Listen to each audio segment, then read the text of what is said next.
Assieds-toi, confortable, à l'aise. Alors, déjà, comment tu t'appelles? Je m'appelle Emma. Je m'appelle Jenna. Je m'appelle Sacha et j'ai 8 ans. Alors, je vais te raconter la petite histoire. Dans le film, c'est l'histoire d'une petite fille qui s'appelle Louis. C'est la petite fille la plus gentille du monde. Et en fait, elle va rencontrer une autre petite fille qui va devenir son amie, qui elle est très très méchante. Et nous, on cherche une actrice pour faire la petite fille gentille et une actrice pour faire la petite fille méchante. Toi, tu préférerais quel rôle? Je suis pas méchante, moi. Gentille. La fille gentille. Gentille. La petite fille gentille. La petite fille gentille. Alors, comment tu vois la petite fille méchante? Elle s'habille mal. Et la petite fille gentille, tu l'imagines comment? Un petit débardeur court aussi rose. Ouais. Une robe Quelle couleur? rose fuchsia comme Ah, voilà, ça je m'y avec des attendais. fleurs. Et un collier Pareil rose. que moi. Et donc, si je te dis que dans l'histoire, la petite fille gentille, elle est pas belle du tout. Alors que la petite fille méchante, c'est celle la plus belle. Tu aimerais toujours faire le rôle de la petite fille gentille, qui est pas belle? Non, méchant. Mais quand j'étais plutôt en CE2, j'étais pas trop gentille quand même. La petite fille méchante. Pourquoi? Parce que la petite fille gentille, tu viens de dire là, eh ben, qu'elle avait les cheveux noirs avec une queue de cheval, elle est pas belle et tout et tout. Et t'as pas envie de jouer le rôle d'une petite fille pas belle? C'est un rôle, hein, c'est pas la vérité. C'est un rôle. La petite fille méchante. La petite fille méchante. C'est ça, la petite fille méchante. Tu préfères faire la petite fille méchante? Elle est très méchante, hein, vraiment. Oui? Méchante, mais c'est pas parce que je suis gentille que je veux faire la petite fille méchante. Hein. Ben oui, on le sait. Hein. Faut juste que tu me dises ce que tu préfères. Méchante.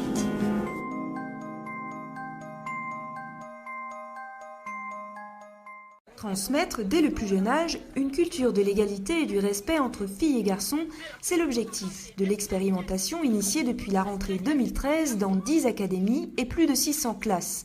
La sensibilisation commence dès la maternelle en abordant cette question, par exemple à travers le partage des jeux. Avec mon frère, des fois, je joue en voiture. Et des fois, mon grand frère, il me laisse jouer avec lui aux poupées. Comme ma sœur. Ma sœur, elle joue à ses poupées. Moi, je joue à mes poupées. Selon toi, existe-t-il beaucoup de femmes maçonnes? Non. Pourquoi il y a si peu de femmes qui font maçon? Parce que, de fait, les jeunes filles, à votre âge, voient qu'il y a très peu de femmes qui font maçon, donc elles se disent c'est pas pour moi. Moi, je me réjouis de cette initiative que nous avons mis en place avec le ministère des droits des femmes. Alors, la question, elle est à la fois historique et politique, parce que, très rapidement, la réflexion, elle vient d'Edgar Quinet, c'est la suivante. C'est la Révolution française a échoué, parce qu'on ne peut pas faire une révolution uniquement dans la matière, il faut la faire dans les esprits. Or, on a fait la révolution essentiellement politique, mais pas la révolution morale et spirituelle. Et donc, on a laissé le moral et spirituel à l'Église catholique. Donc, il faut remplacer ça, et je pense qu'il y a une bataille idéologique à mener. En pratique, les modules de l'ABCD de l'égalité donnent aux enseignants des outils pour lutter contre ces stéréotypes dans le cadre de séquences pédagogiques, mais aussi dans l'ensemble des activités de l'école. Faut-il lutter contre les stéréotypes dès l'école primaire? C'est le sens d'un programme du gouvernement expérimenté en ce moment. Il porte sur les vêtements, les couleurs, les clichés du bleu et du rose, mais aussi sur les activités, danse ou Lego, mais pour tout le monde. Alors comment se déroulent concrètement ces programmes? Dossier signé Julie Bécriche, Julien Pelletier. Difficile de croire que l'un d'entre eux est un garçon. Ben, il, puisque c'est un garçon. Qu'est-ce que tu veux dire? Oui. Mais aussi, c'est quand même bizarre qu'on donne des robes à un garçon. La maîtresse veut amener les enfants à s'interroger sur toutes ces évidences. C'est bizarre parce que les garçons, ils ne se mettent pas de robe, ils mettent des pantalons, normalement. Moi aussi j'ai les cheveux longs, et Yannick Noah par exemple aussi il a les cheveux longs, donc moi ça me surprend pas. D'autres ont choisi des tenues mixtes. Et à cet exercice-là, personne n'a tort ou bien raison. L'objectif, c'est juste de confronter les enfants aux stéréotypes qu'ils ont en tête sans même s'en rendre compte. Et les clichés, sont aussi mises à mal en sport. La danse ici, c'est pour les filles et les garçons. Et rien que ça, c'est déroutant. L'intérêt de commencer dès l'école maternelle, en petite section de maternelle, c'est de travailler sur les stéréotypes dès le départ. Donc par exemple, tout à l'heure, j'ai montré un exemple de pistes pédagogiques autour de Madame Charpentier et ses 2 enfants, et j'ai demandé à des élèves de grande section de maternelle d'habiller les enfants à la mode d'aujourd'hui, et on a vu que les enfants, le petit garçon était habillé avec un jean et la petite fille avec une jupe. Tous les enfants avaient répondu à des stéréotypes qui étaient déjà bien installés, et donc ça montre. Donc là, ils sont en grande section au milieu d'année scolaire. Ça montre que le travail doit bien être fait dès la petite section de maternelle pour justement qu'on n'ait pas ces réponses-là en grande section.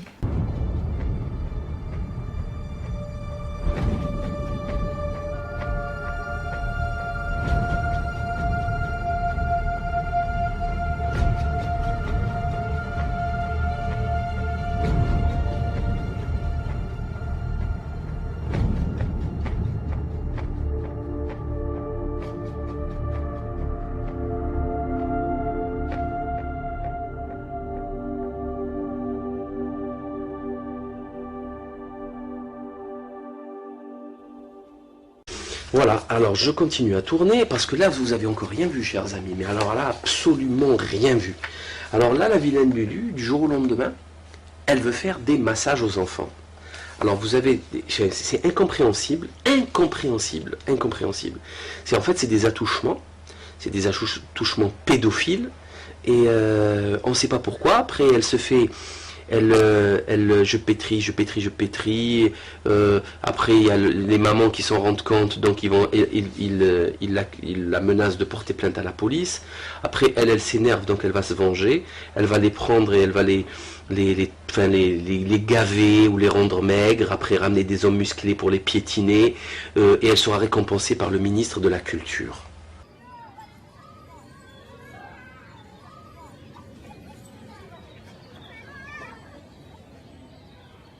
T'es nouveau? Ouais, on est arrivé hier. Tu veux pas me dire comment tu t'appelles? Michael. Je m'appelle Michael. C'est Michael, le nouveau du bâtiment C. Laure, sors du bain.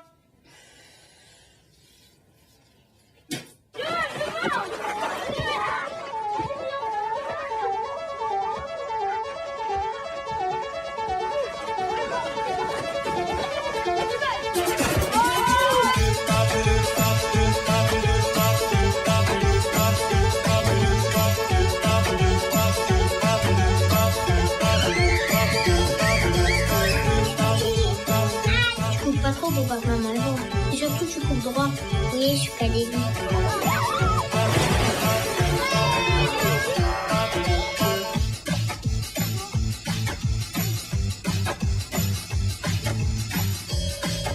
T'as dit à tout le monde que t'étais un garçon? Pourquoi t'as fait ça?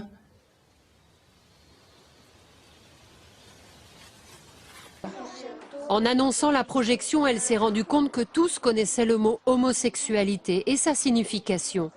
Un seul élève a alors eu une réaction de rejet. Tous ont réfléchi. Jusqu'au point qu'ils vont penser que c'est de la normalité. Et pour preuve, moi-même qui ai été très choquée par toutes les images que je vous ai montrées il y a 2 ans, eh bien je m'y suis habituée.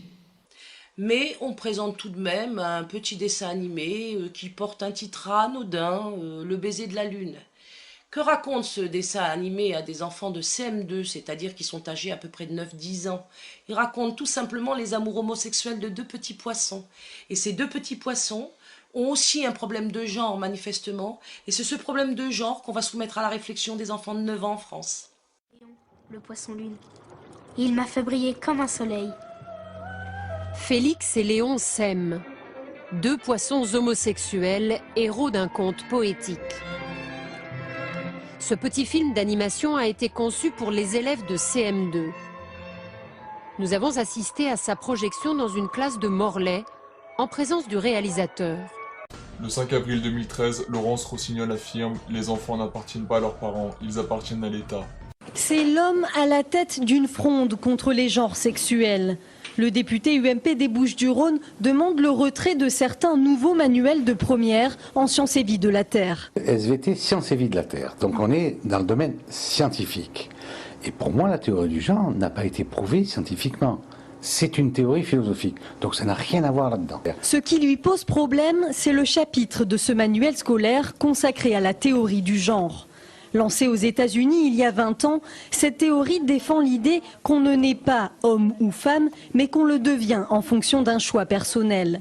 Chez les enseignants et les associations, on invoque la censure, mais aussi une vision rétrograde de l'identité. Le programme de première fixe l'objectif d'amener l'élève à construire une sexualité responsable et à mener de manière adulte sa vie sexuelle. Donc c'est pas du tout contradictoire avec les objectifs traditionnels en SVT. Ce n'est pas une philosophie, la sexualité. On ne le choisit pas, ça n'est pas la résultante d'une réflexion.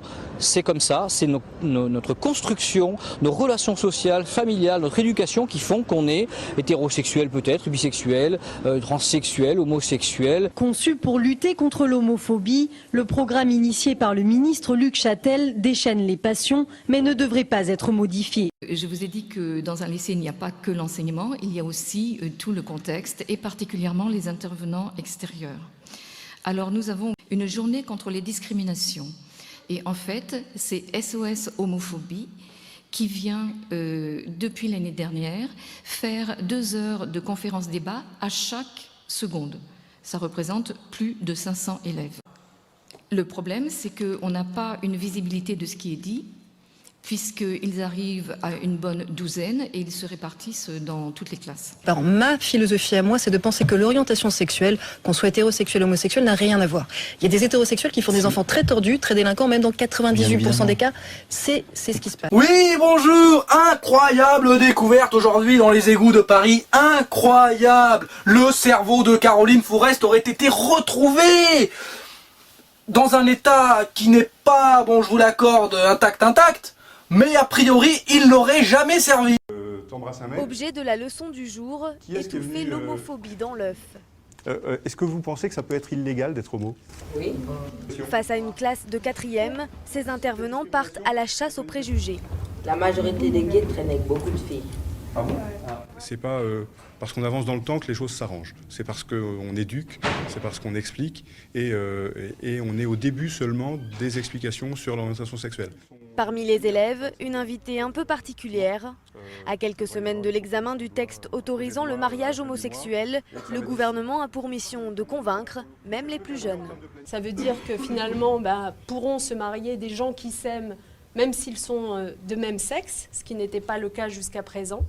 Ça va permettre plus d'épanouissement, plus de liberté, plus d'égalité dans la société. Il faut comprendre ça comme une avancée. Fin de l'intervention, la leçon semble avoir été entendue. Votre question, monsieur, aurait un sens si nous nous apprêtions à introduire une théorie du genre à l'école ou même ailleurs. Mais la théorie du genre n'existe pas. Mais la théorie du genre n'existe pas. N'existe pas. N'existe pas.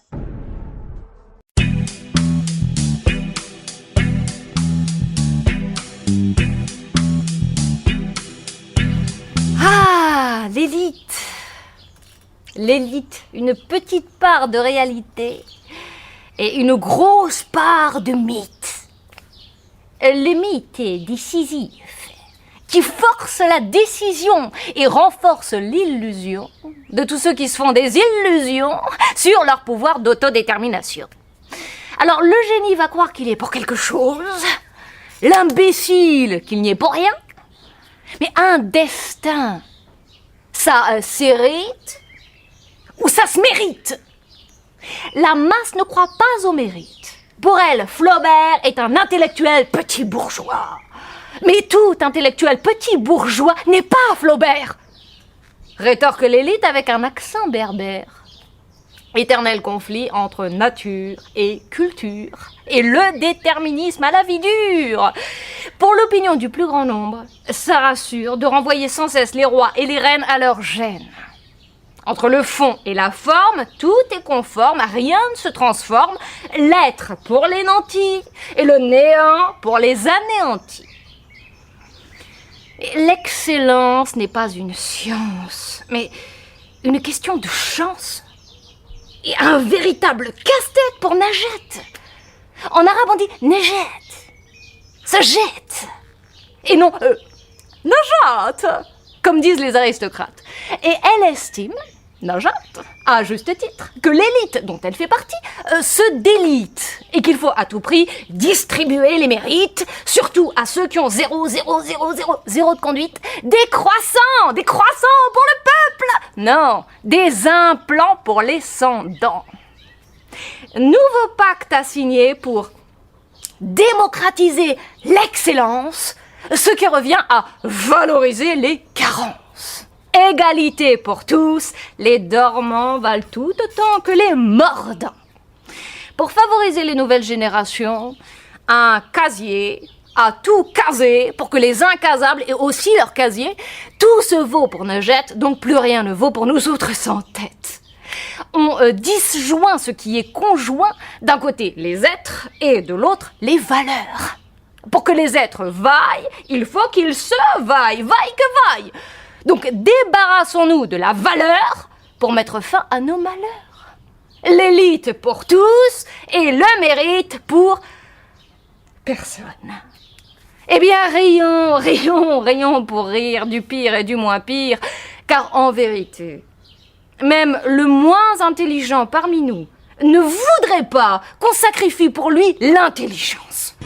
Et ainsi, par là, le peuple.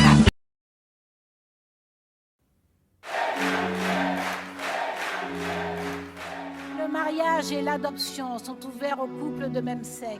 Qu'est-ce que vous voulez ? C'est l'amour, quoi. Le mariage donné aux personnes homosexuelles est un sketch. Si vous voulez, c'est contre nature.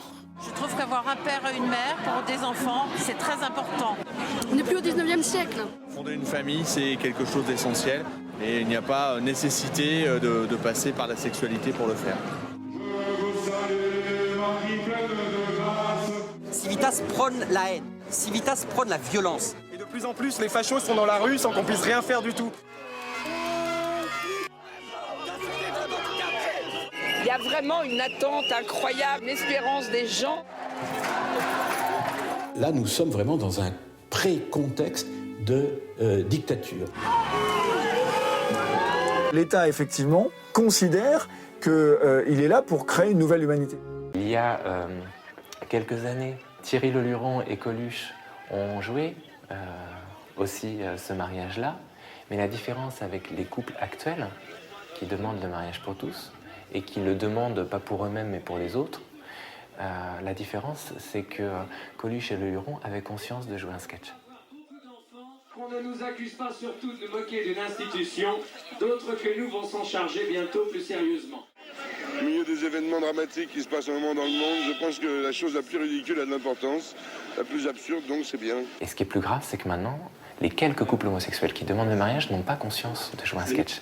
Ils sont sincères. On est dans un contexte de sexualité infantile, comme dans une cour de récréation. C'est comme si on se retrouvait à l'école maternelle en train de jouer au papa et à la maman. Ça n'a pas plus d'importance que cela, puisque nous sommes en plein fantasme.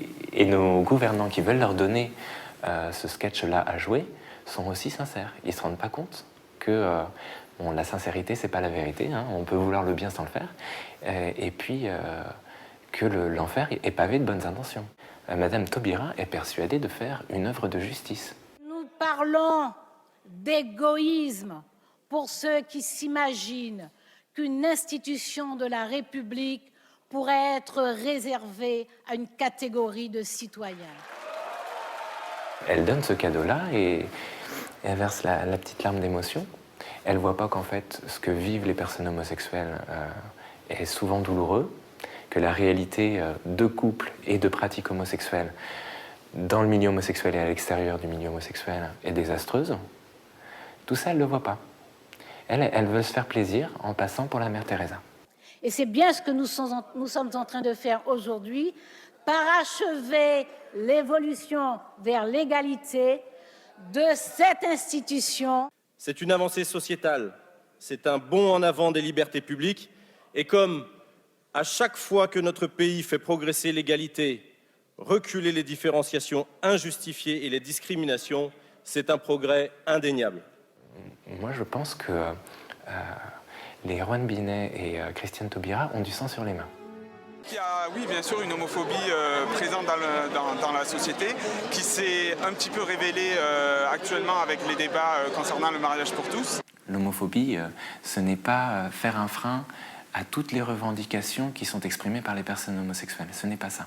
C'est aussi important de donner une riposte à contre tous les discours homophobes qu'il y a quand même depuis 3 mois. C'est-à-dire que le problème, c'est que la gauche a laissé la rue aux homophobes. Racistes, fascistes, xénophobes, orduriers, moyenâgeux, marécageux, marée sable d'Olonne.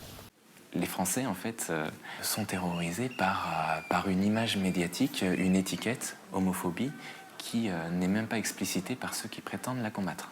L'homophobie va devenir d'une part la simple mise en cause de la différence entre l'homosexuel et l'hétérosexuel, puis au-delà, on sera homophobe simplement si on dit qu'il y a une différence entre les sexes. Parce que si vous dites qu'il y a une différence entre les sexes, vous allez en tirer des conséquences dans l'organisation de la société, donc vous allez être accusé de faire des discriminations à raison du comportement sexuel qui sera fondé sur l'indifférenciation. Donc aujourd'hui, on fait de l'homophobie simplement le refus de l'indifférenciation des sexes. Lorsque les gens diront plus tard il y a une différence entre l'homme et la femme fondamentale, on leur dira vous êtes homophobe et on les mettra en prison. C'est ça le totalitarisme qui nous guette. 12 ans après les Pays-Bas, la France suit le même chemin. L'adoption est également légalisée. Il y a une évolution tranquille, normale des mœurs, notamment dans les sociétés occidentales. Et donc, c'est un état de fait que nous traduisons légalement. Nous sécurisons les familles. Aujourd'hui, la famille rêvée par les anti-mariages pour tous n'existe plus. Aujourd'hui, dire la famille, c'est un papa, une maman, 3 à 5 enfants et on va à l'église le dimanche matin, c'est minoritaire dans notre société. Les femmes, avant, n'avaient pas le droit de vote. Les femmes n'avaient pas le droit de divorcer. Les femmes ne pouvaient pas avoir de patrimoine à leur nom. Les femmes étaient sous la tutelle de leur mari. Et puis, remonter comme ça, enfin,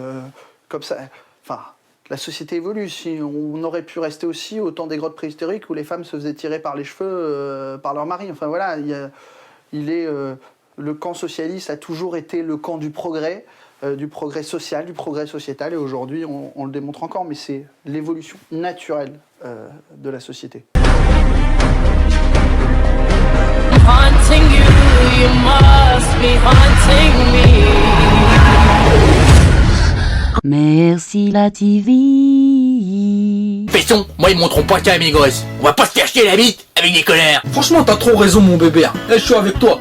La dignité, elle a été sacrifiée sur l'autel des anges de la télé-réalité, ma parole. Elle croit. Ouais, Louis Croix bâton, quoi. Elle croit qu'il faut descendre la montagne de la dignité pour monter jusqu'au sommet de la gloire. Wallah, il a raison. Les enfants, ils voient les gens dans la télé qui s'envolent dans l'isère avec n'importe qui, comme Lutèce du Lair. Ouais, et y a même des pubs qui vantent les bienfaits de l'adultère. Non mais on va où les? Plus de familles monoparentales, voilà, donc plus de solitude, plus de consommation, plus de bénéfices pour eux.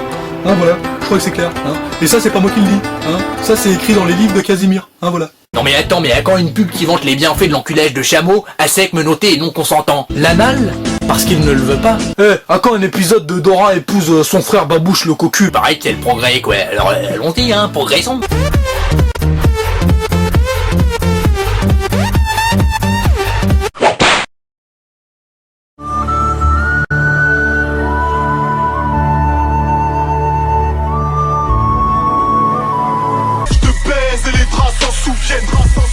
J'ai juré, il y a trop de vices. En fait, ils les ont pris du train des rêves et il a déraillé.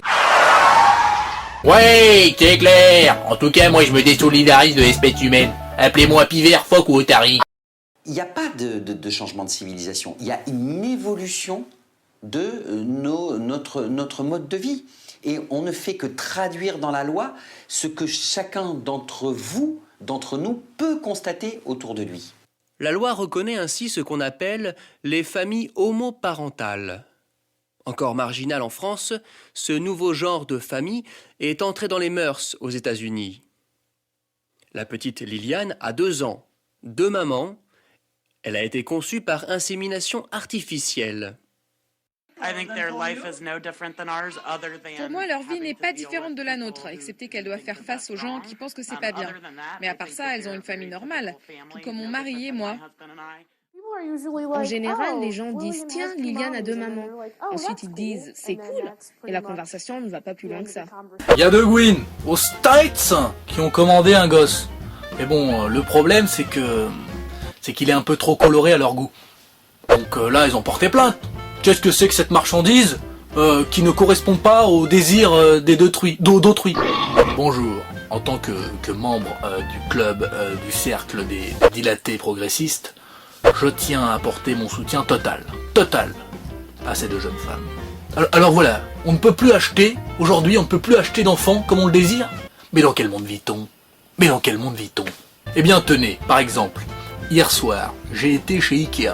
Oui, il se trouve que je me mélange de temps à autre avec les sans-chicots. Et alors, je commande une table bleue, voilà. Eh bien chez moi, j'ai reçu une table bleue. J'ai pas reçu une table rouge. Voilà. Sinon, il y a tromperie sur la marchandise. Voilà. Eh ben c'est pareil. Voilà. J'ose espérer que le SAV, ils vont pas être trop casse-couilles avec les 2 brouteuses de Grazon. Putain, mais remplacez-le, ce putain de gosse. C'est le progrès. Merde, faites pas chier. Oh, putain, ma cheville, sa mère, là. Je me suis baisé la cheville. Au pire, vous y foutez un petit coup de pinceau et ni vu ni connu, je t'embrouille. En fait, il y a une haine de la matière telle qu'elle est, puisqu'on ne la voit plus comme un donné qui aurait une intelligibilité, une signification. Donc en fait, on vit dans une société d'une certaine manière spiritualiste, angélique, sauf que c'est pas angélique au sens chrétien du terme, mais au sens où c'est l'esprit, ou le désir, ou la liberté absolue qui, justement, doit pouvoir transformer le corps de la manière dont elle l'entend. Et là, effectivement, il y a, on pourrait dire, une sorte d'anti-matérialisme, d'anti-respect de la matière, et il y a une forme ici de spiritualisme. Il y a beaucoup de technologie, des millénaires de progrès. Toujours plus haut, toujours plus loin. Quoi ? T'es qui, toi ? Voisin ? Et peu de communication. C'est quoi ça, voisin ? Il y a beaucoup d'avoir. Donc moi, j'ai une grosse bagnole, quoi, tu vois, j'ai le dernier smartphone, tu vois, j'ai du bonheur en sachet, qu'est-ce que j'ai encore ? J'ai une grosse baraque, tu vois, j'ai la black card.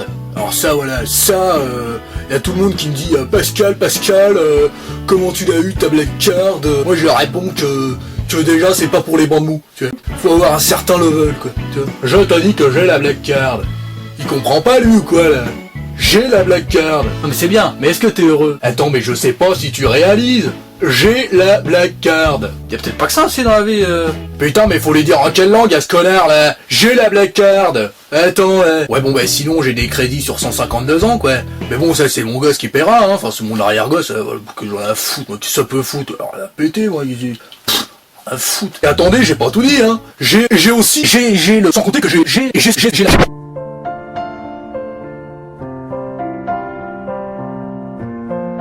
Ta gueule!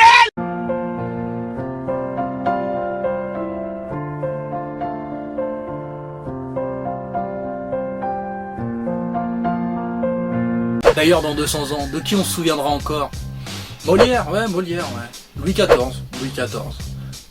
Nabila. Ouais, Nabila aussi, ouais. Nabila, c'est comme des charentaises. On est bien dedans, mais on n'ose pas se promener avec. Et que ce que la religion nomme péché, en fait, a tout fait basculer. Et depuis, en fait, l'humanité n'a plus jamais été libre. Donc maintenant, je vais rentrer dans le détail et revenir sur la sexualité à proprement parler. Donc certains et certaines me demanderont en quoi et comment la sexualité peut mener à la stérilisation et l'homosexualisation. Réponse. Eh bien par le fait même de la pratiquer, tout simplement. Alors vous allez me dire, oui mais alors dans ce cas, comment on fait pour créer hein, comment on fait pour faire des bébés ? Et ben moi je vous demanderai, qu'est-ce qu'est devenu notre humanité hein ? Si vous regardez aujourd'hui nos enfants, vous vous rendrez très vite compte, hein, et vous le savez déjà en réalité, hein, que près de la moitié d'entre eux sont déjà bisexualisés. Hein, en plus, ils ne s'en cachent même pas, hein, puisque c'est ce que vendent les médias. Ils sont extrêmement vulgaires, agressifs. Ils ont des apparences de plus en plus androgynes. On ne sait pas trop si ce sont des filles ou des garçons. Et la bisexualité, en fait, dans l'occultisme, en fait, c'est une caractéristique démoniaque. Beaucoup se prostituent dans les collèges. Et ils le font pas pour l'argent, faut arrêter de le délire. Non, ils le font parce que ce qu'ils entendent le soir à la radio et voient à la télé tous les jours, ça leur monte à la tête et c'est tout. Voilà. Sans parler de drogue, des produits chimiques rejetés dans l'eau, dans l'air, la nourriture, etc., qui ont une influence certaine sur leur psyché. Certains et certaines ont déjà des pratiques complètement dépravées à seulement l'âge de 13 ou 14 ans. Enfin, je sais pas, moi, à mon époque, on restait encore puceau et pucelle jusqu'à quoi 17-18 ans. Eux, à 14 ans, ils font déjà comme dans les films porno.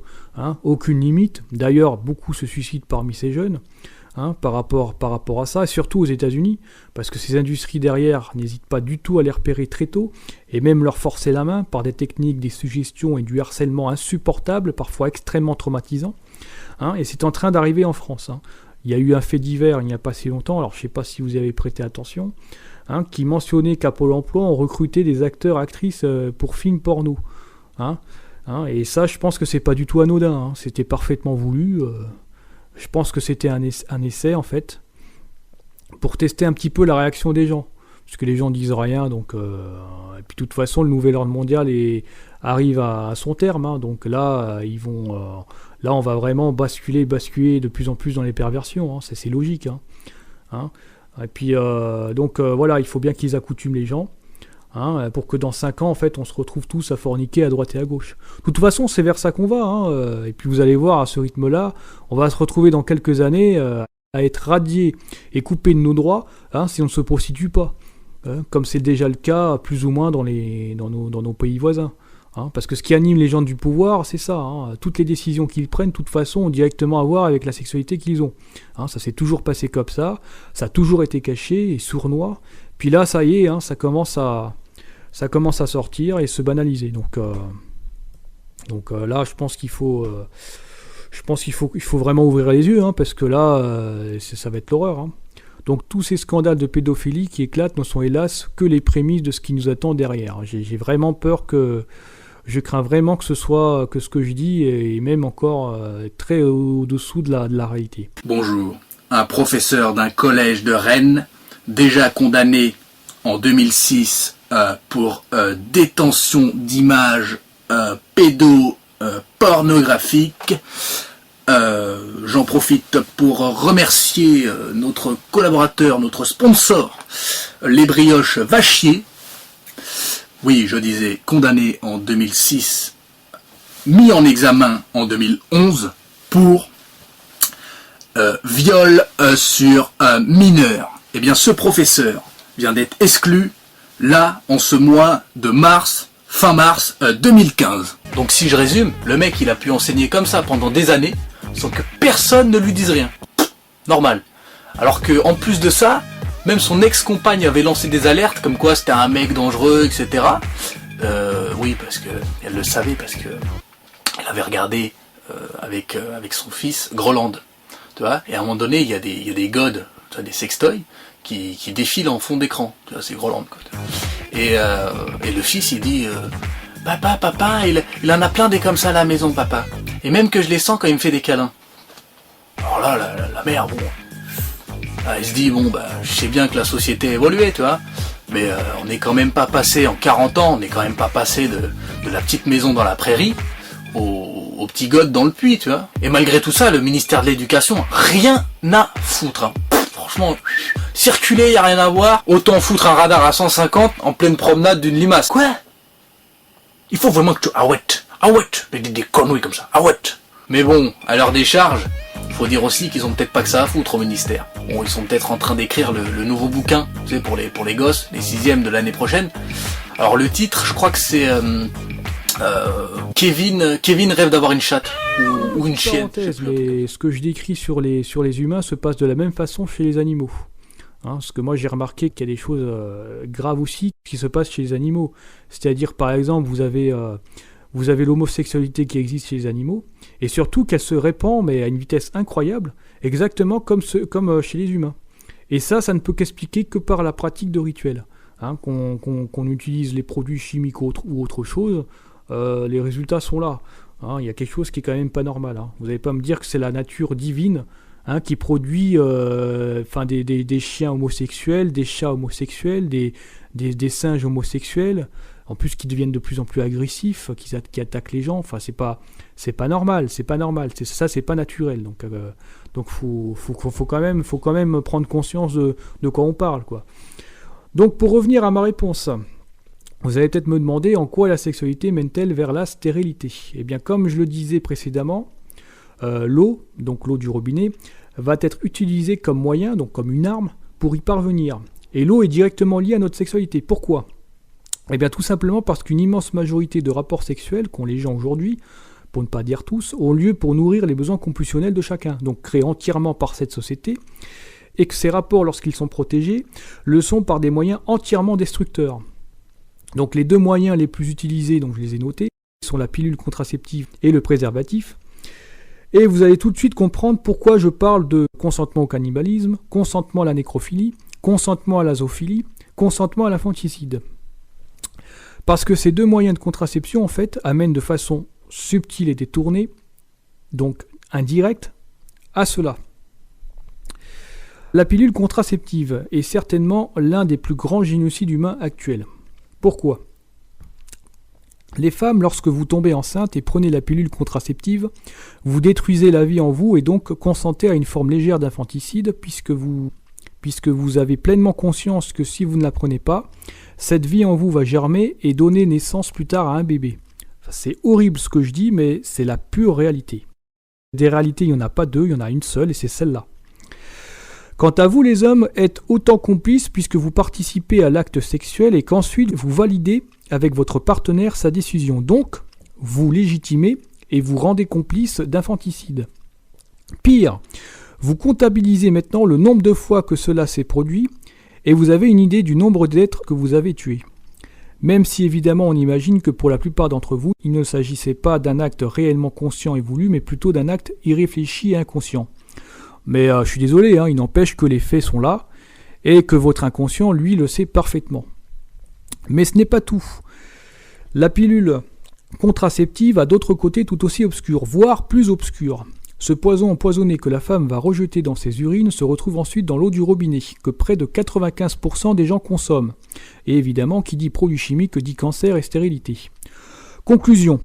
La quasi-totalité de la population mondiale est menacée d'extinction. Tout simplement. Mais cela ne s'arrête pas là, puisque les eaux usées dans lesquelles se trouvent les urines contiennent également les matières fécales qui sont recyclées pour être redistribuées dans l'eau du robinet. Alors rien que ça devrait vous choquer, rien que ça. Mais je ne sais même pas si vous le savez tous, ça. Donc cela veut dire quoi ? Ça veut dire que la quasi-totalité de la population qui utilise l'eau du robinet consent tous les jours à une forme légère de cannibalisme et de nécrophilie, puisqu'elle consomme des eaux qui ont baigné dans des déchets organiques humains et qui plus est en l'état de décomposition, et donc qui ont un rapport avec la mort.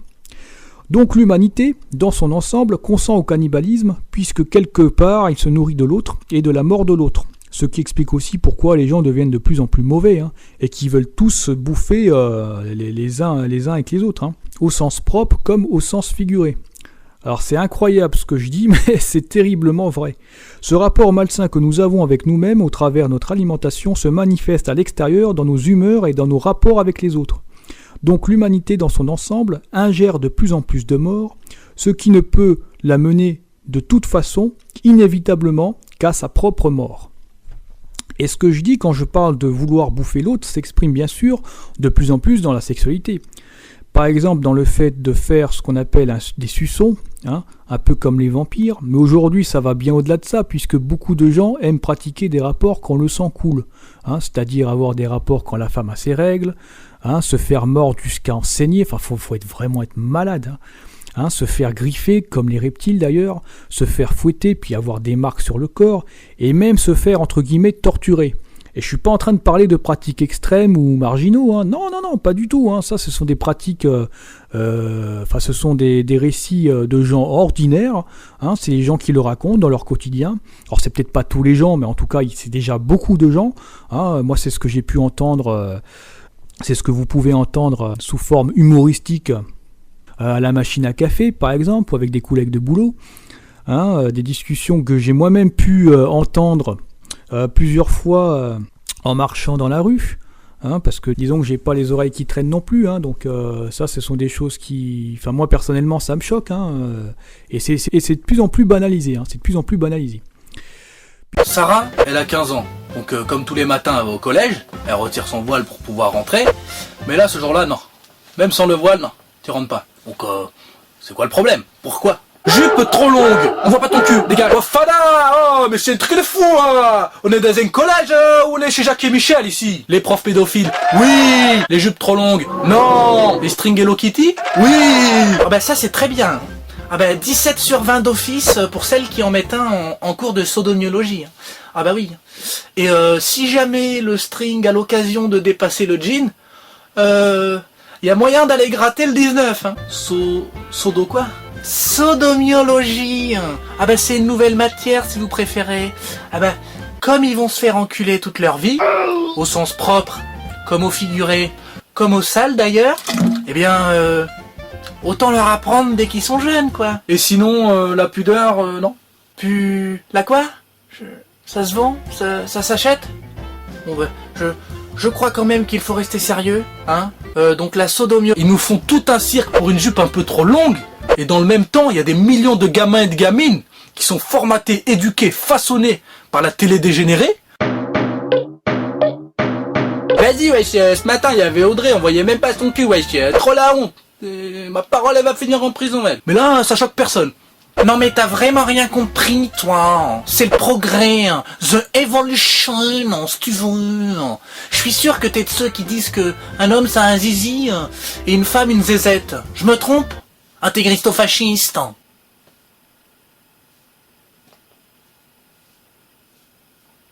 Bon, moi je réserve une fusée, je me crasse. Vous le voyez tous les jours, hein, surtout en centre-ville, hein, c'est de plus en plus tendu, agressif, mais en même temps c'est de plus en plus vulgaire et sexualisé. Hein, les femmes s'habillent de plus en plus comme des putes, faut dire les choses. Hein. Même les religieuses, c'est pareil, les femmes qui portent le voile. Alors je parle pas des anciennes générations, mais plutôt des jeunes.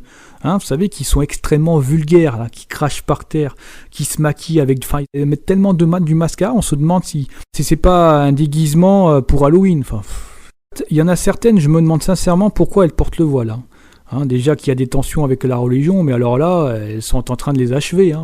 Surtout pour leur mère, enfin leurs parents qui voient ça. Enfin, je les plains, les pauvres, je les plains. Bon bref, donc vous voyez, c'est une maladie qui touche tout le monde. Et forcément, il y a de plus en plus d'agressions sexuelles, puisqu'une grande majorité des hommes consomment du porno.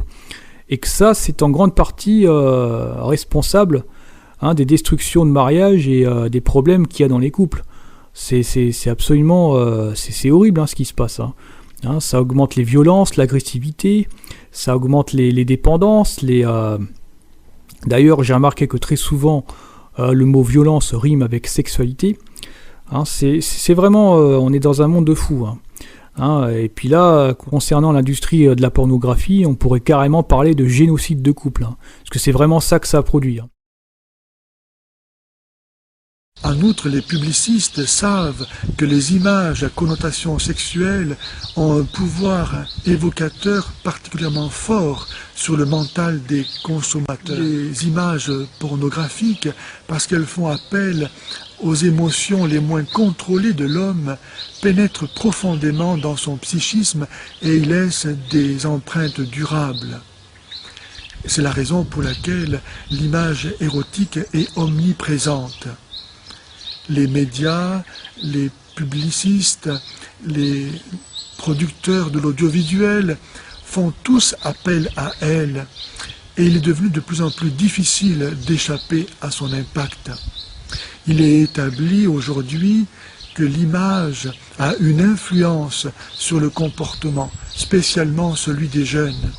Il est prouvé, par exemple, que la violence à la télévision banalise la violence dans la rue. Ce qui est mémorisé dans une expérience sexuelle, ce ne sont pas seulement des images et des sensations, mais aussi des émotions qui auront tendance à ressurgir dans des situations similaires. Il est très difficile d'oublier une situation ou une image sexuelle. reproche à la femme de ne pas être assez libérée et lui reproche son hypocrisie. Et c'est vrai, puisqu'elles sont de plus en plus dénudées et provocatrices. Mais elles se permettent de reprocher à l'homme sa perversion, alors que dans les faits, elles ont autant de rapports sexuels que les hommes. Alors vous ne verrez jamais une femme rester seule bien longtemps, surtout si elle aime se faire belle, tout simplement parce qu'elle en est incapable, ce qui prouve qu'il y a une incohérence totale dans leur discours. C'est pour ça aussi que c'est tendu maintenant dans les couples, parce que toute cette hypocrisie est vraiment insupportable, quoi. Et des deux côtés, parce que je refuse de taper sur l'un ou sur l'autre, mais voilà, je me dois de dire la vérité. Une femme qui aime se faire belle, ou même une femme tout court, sur une immense majorité d'entre elles, combien seraient capables de rester seules, ne serait-ce que pendant un mois? Enfin, moi, personnellement, j'en connais pas. Et toutes les tranches d'âge confondues. Pourquoi ? Tout simplement parce que les femmes, comme les hommes, sont soumises à la programmation collective de cette société qui dicte leur comportement. Donc, je ferai certainement une vidéo concernant la programmation collective, parce que là aussi, il y a encore beaucoup de choses à dire. En fait, elles se mettent avec quelqu'un pour ne pas se retrouver seules, et non dans un désir réel de se mettre avec quelqu'un. Car la solitude dans ce monde, horrible et violent, est effrayant, surtout quand on est une femme, car l'homme dans ce monde est devenu un prédateur, et la femme un objet de convoitise. Donc la peur de l'homme et les frustrations de la vie quotidienne génèrent chez la femme une sexualité compulsionnelle, qui bien sûr est grandement encouragée dans les médias et l'industrie de la publicité. Sans parler évidemment de l'industrie de la pornographie. Les femmes, comme les hommes, ont des besoins compulsionnels à assouvir, comme des animaux, et qu'ils en dépendent, c'est tout. C'est un peu plus discret chez les femmes, puisqu'elles vont mettre en place, d'une façon ou d'une autre, tout un rituel occulte de séduction pour préparer le rite sexuel reptilien, donc avec le maquillage à l'égyptienne, le port de talons, qui symboliquement incite à marcher comme les démons, puisque beaucoup de démons sont décrits comme portant des talons. Et tout ceci provoquera donc un déhanchement particulier qu'on retrouve bien sûr dans tout l'occultisme Illuminati dégénéré, l'industrie de la mode, de la pornographie, et puis dans les médias, tout simplement. Toutes ces choses aujourd'hui ne sont même plus cachées. Donc ces choses-là dont je parle, évidemment, ce sont des choses qui sont inconscientes. Quand je parle de femmes qui pratiquent des rituels occultes, etc., tout le monde, de toute façon, aujourd'hui, tout le monde pratique des rituels, ça c'est clair. Mais combien de gens en ont conscience Et ce que je dis, ça s'entend aussi dans le discours ambiant. Si vous demandez aux femmes si elles envisageraient de rester seules, donc de ne plus avoir de rapport sexuel jusqu'à la fin de leur jour, et pareil pour les hommes, vous savez ce qu'elles vous répondent ? Déjà, leur visage se décompose. Elles vous disent que ce serait horrible, ce serait ne pas profiter de la vie. Donc vous voyez, ils vous parlent même pas de fonder une famille ou d'enfants, là. Non. La première chose qui compte et qui leur vient à l'esprit, c'est de parler de leur plaisir personnel. Et ça, c'est une preuve même que ce que je dis est vrai, qu'elles sont devenues complètement perverties, comme le sont les hommes, de toute façon. Quand je dis qu'elles sont hypocrites, c'est parce qu'elles valent pas mieux que les hommes. Elles veulent... En fait, elles ne veulent pas assumer le fait que leur ego exprime la peur du manque, qu'il a besoin de sa drogue et qu'il ne peut pas s'en passer. Ça, c'est la réalité, personne ne me dira le contraire. Personne aujourd'hui ne peut se passer de la sexualité, et les femmes sur ce sujet sont de grandes hypocrites. Pourquoi ? Parce que derrière, en fait, il y a la peur du jugement. C'est-à-dire, la femme est obligée de le cacher, plus ou moins, parce que sinon, on va lui dire que c'est une salope. Donc, elle se déguise pour essayer de se faire passer pour ce qu'elle n'est pas. C'est horrible ce que je dis, mais c'est la triste réalité. Quant aux hommes, c'est pareil, ils sont aussi hypocrites. À la différence des femmes, et que eux assument pleinement leur appétence sexuelle. Bon, en même temps, ils risquent pas de se faire tabasser pour ça, alors qu'une femme, oui. Une femme qui dit ouvertement être une salope a plus de chances de se faire frapper qu'un homme qui dit aimer partouzer et qui en plus l'assume complètement. Donc en règle générale, ils aiment se vanter. Sauf quand il faut séduire et qu'il y a un risque que madame dise non. Parce que si madame joue le jeu de séduction en disant non, je suis pas une salope, mais que monsieur lui dit non, mais moi je m'en fous de ça, je veux juste te mettre dans mon lit, te baiser et terminer.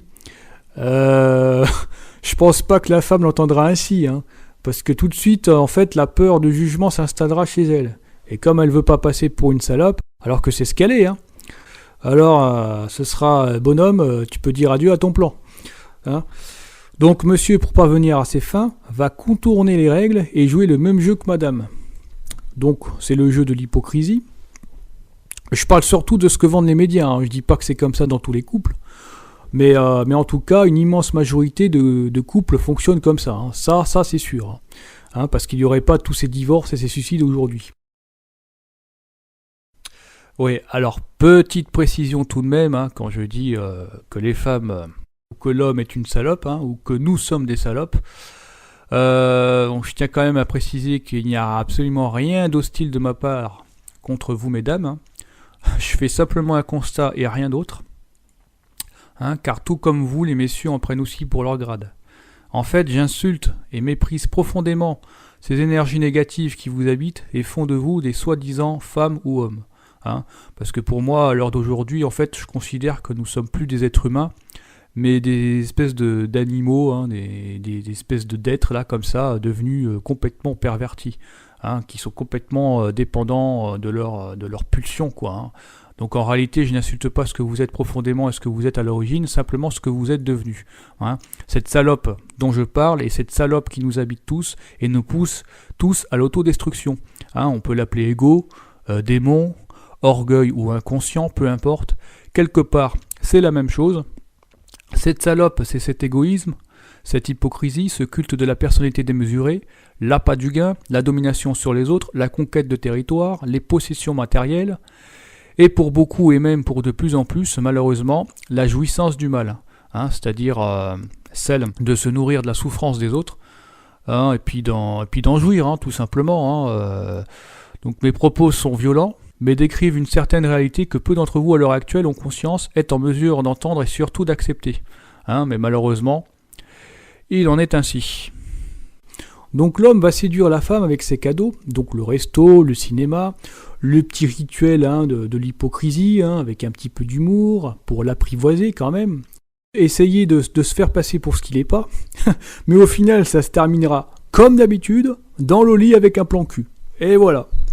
Et puis dans quelques temps, quand l'homme aura totalement fait le tour de sa propriété, se sera lassé, la femme aura que ses yeux pour pleurer, parce qu'il aura été voir ailleurs, et parce que il aura été tellement impitoyable avec elle, parce qu'elle n'arrête pas de le saouler, blablabla. Ou même l'inverse, un homme profondément naïf et hypocrite, qui joue le jeu de séduction, et qui se laisse facilement attendrir et dominer par une belle demoiselle, puis qu'à la fin se retrouve complètement tout seul comme un con, quoi.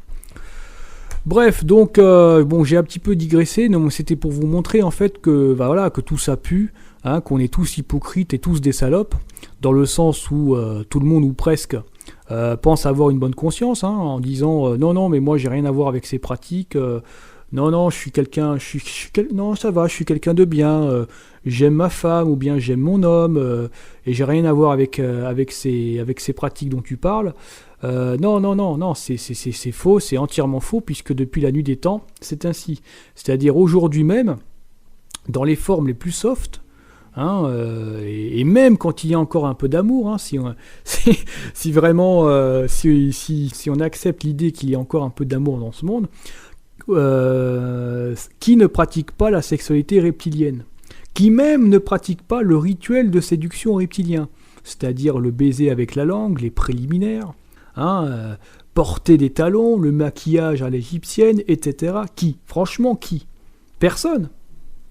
Tout le monde s'habille à la mode aujourd'hui. Combien de femmes ne portent pas de talons ? Si, il y en a encore, mais bon, c'est clair que c'est pas la majorité.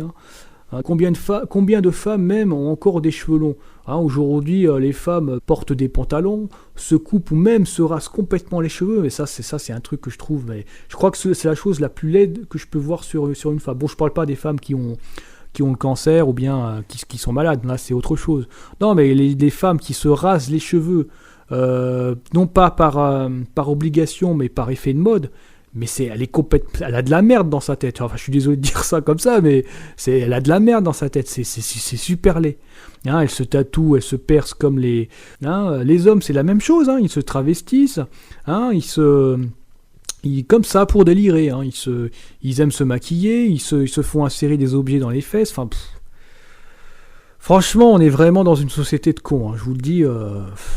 Bon, bref.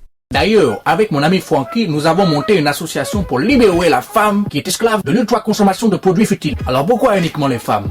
Parce que ce sont les principales victimes de ce phénomène. Il n'y a qu'à comparer les préoccupations des hommes et des femmes modernes. 5 préoccupations d'une femme moderne. Produits de beauté, magazines pas intelligents, loisirs pas intelligents, vêtements décadents, cinéma et émissions pas intelligents. 5 préoccupations d'un homme moderne, livres ou magazines sérieux, cinéma ou émissions intelligentes, spiritualité spirituelle, création créative, loisirs intelligents. Avec mon ami Francky, nous montrons aux femmes que dans la vie, il n'y a pas que la consommation. Il y a la banane aussi. Oui, c'est ça, monsieur Charlemagne. On voit bien où vous voulez en venir avec vos histoires de bananes, là. En somme, nous aidons aux femmes à retrouver leur milieu naturel, la cuisine. Autre chose que je voulais rajouter concernant le maquillage, donc c'est vachement intéressant. Bon, c'est vrai que c'est un petit détail, hein. Je m'arrête sur des petits détails comme ça, mais ça vaut la peine vraiment de se questionner, parce que là, il y a aussi quelque chose qui est quand même pas très cohérent, quoi, hein. On voit que les gens font beaucoup de choses, hein, par mécanisme, et se posent pas la question. Moi, je me suis posé la question de savoir, mais pourquoi est-ce que les femmes se maquillent? Bon, évidemment, la plupart d'entre elles vont dire, oui, bah, moi, en fait, elles disent le porter pour être belle. Mais moi, cet argument, en fait, il est vide de sens, en fait. C'est-à-dire, elles vous sortent ça comme ça, mais sans vraiment réfléchir. Mais moi, la question que je me pose, c'est, oui, mais belle pour qui? Belle pour elle ou belle pour les autres? Et là, c'est vachement intéressant, parce que là, quand je pose cette question-là, je vois que tout de suite, en fait, il y a un vide dans le regard, quoi. Elles réfléchissent, elles sont un peu perdues. Et ce qui démontre qu'en fait, qu'il y a quelque chose à creuser derrière. Donc en fait, moi je pense que, en fait, bon, déjà vous remarquez que en fait très peu de femmes se maquillent quand elles ne sortent pas. Bon, vous allez me dire, oui, mais bon, c'est normal, si elles sortent, elles se maquillent automatiquement. Ouais, mais ça rejoint donc la précédente question que je me posais, à savoir, mais pour qui elles se maquillent réellement? Est-ce qu'elles le font pour elles, donc pour être belles, hein, pour se plaire, pour être belles, ou alors elles le font pour les autres? Parce que là, c'est pas du tout la même chose, hein. D'ailleurs, elle le disent elle-même, hein, elle se maquille pour être belle. Mais en fait, ce qu'elle veut dire, c'est belle dans le sens de belle pour les autres, et donc pour séduire. Hein, attirer l'œil sur elle, pour qu'on les remarque. Hein. Donc, pour moi, en fait, elles consentent de manière inconsciente à ce qu'on les regarde et les accepte d'abord pour ce qu'elles sont extérieurement qu'intérieurement. Ce qui est énorme, hein, comme message, hein. C'est-à-dire, en fait, elles considèrent que leur apparence physique compte plus que le reste, hein, et que leur être intérieur, finalement, est relégué au second plan. Hein. Pourtant, beaucoup d'entre elles, ensuite, s'étonnent et se lamentent du fait d'être utilisées comme un objet sexuel, hein, par la jante masculine, hein, principalement, et de tomber sur des personnes, voilà, hein, qui n'ont d'intérêt que par ce qu'elles ont entre les deux jambes. Hein. Donc, le port de talons et le maquillage à l'égyptienne font partie de rites très anciens qui accompagnent et préparent le rite sexuel reptilien. Est-ce à dire que le maquillage en soi est mauvais ? Bon, je dirais que non, faut peut-être pas aller non plus dans ces extrêmes-là. Mais par contre, la façon dont est utilisé le maquillage, hein, c'est-à-dire de façon compulsionnelle et maladive, c'est clair que oui. Hein, vous regardez dans les faits divers, vous discutez avec les jeunes, hein, surtout les jeunes, hein, principalement, mais c'est vraiment dramatique, hein, ce qui se passe. Hein. Vous constaterez en fait qu'il y a de plus en plus de femmes qui vont jusqu'à refuser de sortir de chez elles si elles ne sont pas maquillées, tellement qu'elles sont obsédées par leur apparence physique. Et bon, je note quand même que pour les hommes, c'est aussi la même chose. Hein. Vous savez, les jeunes qui n'ont pas leur gel, hein, s'ils ne sont pas coiffés, hein, s'ils n'ont pas leur, s'ils n'ont pas leur drogue, hein, tout simplement, c'est ça que ça veut dire. Hein. Eh ben, ils ne sortent pas de chez eux, quoi. Hein, ils font une crise. Enfin, c'est vraiment. Il y a des émissions, hein, là-dessus. Hein. Enfin, moi, je regarde pas trop, hein, parce que j'aime pas. Mais c'est hallucinant jusqu'où ça peut aller. Donc cette raison est principalement due au fait qu'elles sont victimes, comme le sont aussi beaucoup d'hommes, de la programmation collective de cette société devenue complètement folle. Hein, cette propagande meurtrière de l'individualisme, l'hyperconsumérisme et l'écrasement de l'autre. Hein, il faut savoir aussi que ce maquillage dont il est question a un gros potentiel d'autodestruction sur le plan occulte, puisque faisant appel aux énergies de mort, puisque... Ça, je ne sais pas si vous le savez tous, hein, mais que le maquillage est fait essentiellement à base de cadavres d'animaux. Hein, les rouges à lèvres, les fonds de teint, enfin tout ce qui est maquillage, c'est fait majoritairement à base de cadavres d'animaux. C'est-à-dire les femmes principalement, parce que c'est plus les femmes qui se maquillent que les hommes, hein, bien qu'il y ait de plus en plus d'hommes qui se maquillent. C'est-à-dire vous portez des cadavres sur vous. C'est ça qu'il faut voir. Hein. C'est ça que ça veut dire. Hein.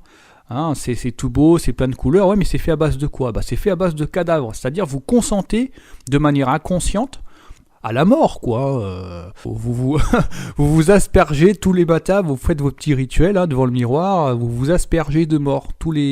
Donc c'est énorme le message que vous passez, c'est absolument énorme. Donc pour revenir à ma réponse initiale, parce que j'ai pas encore répondu à tout, quand j'ai parlé du consentement à la zoophilie, parce que je viens d'expliquer en quoi la pilule contraceptive a mené à consentir à l'infanticide, au cannibalisme et à la nécrophilie. Mais je n'ai pas encore expliqué pour la zoophilie. Ben, en fait, c'est directement lié au préservatif. Donc là, c'est juste un avis personnel, hein, ça n'engage que moi. Mais il faut savoir qu'à l'origine, les préservatifs étaient fabriqués avec des intestins d'animaux. Donc beaucoup d'intestins de porc, par exemple. Donc les hommes, comme les femmes, ont eu des rapports sexuels avec des bouts de cadavres qu'ils s'enfilaient sur le sexe. Donc je pense qu'il y a tout un rituel occulte derrière tout cela, et que ça a créé en fait un égrégore. Puisque en fait les gens ont manifesté leur énergie sexuelle au travers ces bouts de chair donc ils ont donné leur consentement. Donc c'est comme si que quelque part ils avaient eu des relations sexuelles avec ces animaux, hein, qu'ils s'enfilaient sur le sexe. C'est un peu comme, enfin je prends un autre exemple, hein, c'est un peu comme le football aujourd'hui, hein, vous savez avec toute cette violence qu'il y a dans les stades. Donc il y a un égrégore extrêmement violent qui plane sur les stades. Et quand on s'intéresse aux origines du football, en fait on découvre qu'elle était pratiquée autrefois non pas avec des ballons, mais avec des têtes décapitées. Donc il y a toute une malédiction, il y a tout un symbolisme occulte derrière, enfin, qui ne se voit pas certes, mais qui ont des influences directes et absolument dramatiques sur les gens. Enfin voilà, c'est mon avis personnel, donc moi je pense que je suis convaincu qu'en fait que porter le préservatif, c'est une forme de zoophilie indirecte. Ça amène à la pratique zoophile, de façon très inconsciente, hein. C'est clair, de façon très inconsciente, mais ça amène à ça. Donc je vais là encore vous lire un petit article que j'ai rédigé et publié récemment concernant la sexualité reptilienne. Et aussi en profiter pour répondre à quelques personnes qui ne savant plus quoi inventer pour nier les faits me disent maintenant que soi-disant en fait j'aurais recopié mes textes de quelqu'un d'autre. Hein, genre je suis incapable de produire par moi-même quoi. Bah vas-y, hein, traite-toi de con hein, pendant que tu y es. Hein.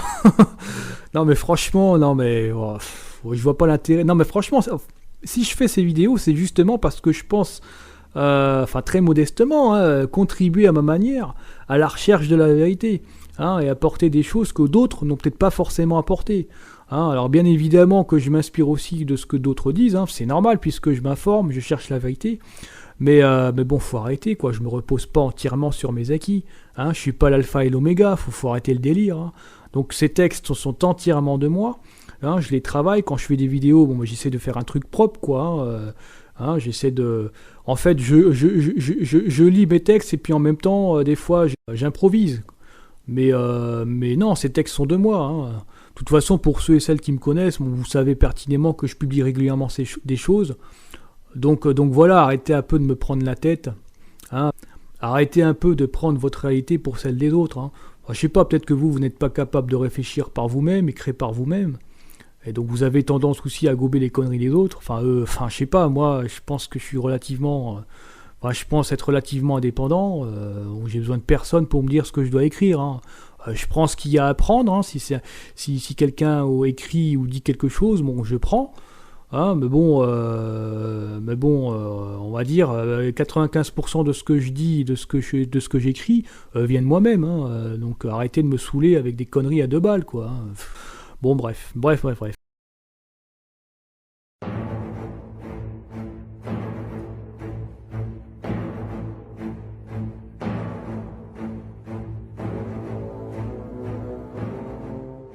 Il paraît que les louves ne se mangent jamais entre elles. Vous y croyez, vous? L'horreur. C'est vous. La marquise de Sade. C'est comme ça qu'on vous appelle. N'est-ce pas? Oui, c'est mon nom de code. Vous voir égaré sur le terrain du sexe est un véritable régal.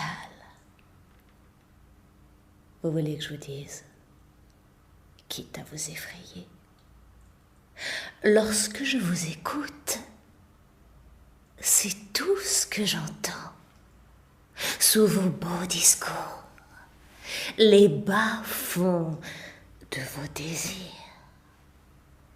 Au cœur même de vos poèmes, le bas-ventre,